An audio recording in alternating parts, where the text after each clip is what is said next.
First time ko nga magluto ng bilo-bilo mga mare. Ewan ko, ba't anong nangyari? Mali-mali yata yung proseso ng mga ginawa ko, anak baka.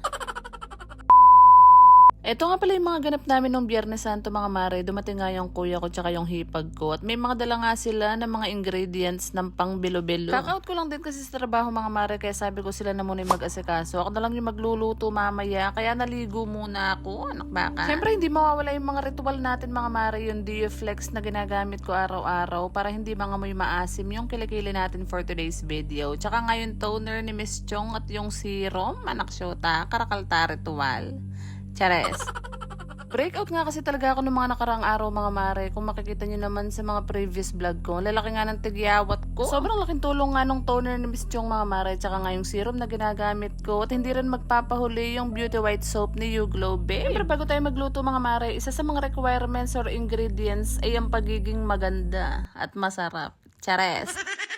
So yun na nga mga mare, going back, after ko nga maganda-gandahan dyan mga mare, na-prepare na pala nila mama at hipag ko yung mga ingredients nga nakakailanganin sa binignit or bilo-bilo. Hindi ako mahilig magluto ng mga kakanin or mga binignit or bilo-bilo mga mare. Kaya nga hindi ko alam kung paano tulutuin, kaya nanood lang ako sa YouTube or Facebook University. Anak baka. Doon nga sa napanood ko mga mare, naglagay nga lang siya ng 2 gata, nilagyan nga niya ng tubig. Ewan kung ilang cups yun, basta tansya-tansyahan na lang, ganun. Umputin kasi yung kamote, yung saging mga mare, tapos lalagyan mo nga siya ng langka. Ewan ko sa iba kung ano yung mga kamoting nilalagay nila. Yung kamote kasi na nilagay ko, yung mga kamoting baging, hindi nga kami gumamit ng kamoting kahoy. At dahil olibit nga mga mare at ang daming dumadaan sa FYP ko ng mga ganitong luto, ay nako, hindi ko na talaga alam kung ano yung susundin ko, anak syota.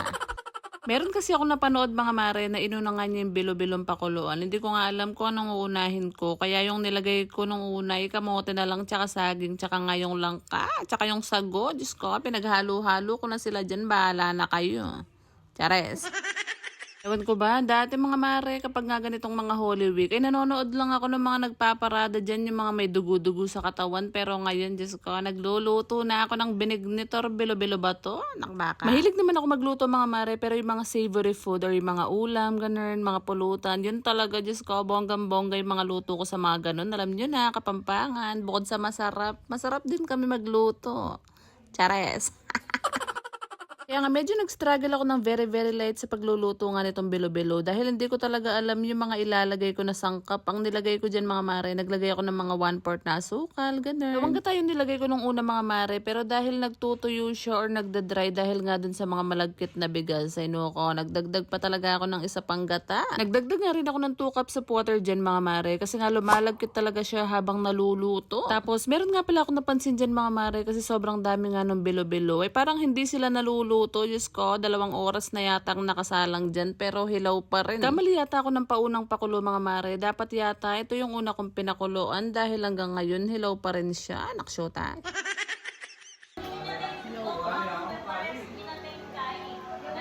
Puti pa? Di pa luto? Ayun nga mga mare, kahit matagal ko na siyang pinapakuluan, nagtataka ako dun sa mga bilo-bilo. Dahil may puti-puti pa siya sa gitna pag kinagat mo. Diyos ko, hindi siya naluluto. Bakit kaya? Kaya medyo na-stress ako ng very late mga mare. Dahil 2 oras na to literal na nakasalang dito. Pero yung mga bilo-bilo niya, Diyos ko, inayaan ko na lang talaga dahil nagugutom na ako. Ganito pala to, anak baka. Lignit. Bilo-bilo. So yun nga mga mare, at dahil hindi na nga ako makapag-antay at nagugutom na ako, nainip na talaga ako ng bonggam-bongga. Sumandok na nga ako para makakain na tayo ng sabay-sabay ng binignit or bilo-bilo. Hindi ako naglagay ng maraming asukal mga mare dahil ayoko nga ng sobrang tamis. Kaya sobrang sarap niya kahit matigas pa yung bilo-bilo niya, naksyota. Chares. Pero mas masarap nga ito mga mare kapag nga malamig siya. Pero dahil gutom na nga ako dyan, ay nuko, kahit umuusok pa at napapaso ako, kinain ko na talaga siya. Kayo mga mare, ano naman yung mga niluto nyo ngayong Holy Week na kakanin? I-share nyo naman yun sa comment section at mag-usap-usap tayo dyan na nakbaka. Yun lang muna. Salamat sa panonood.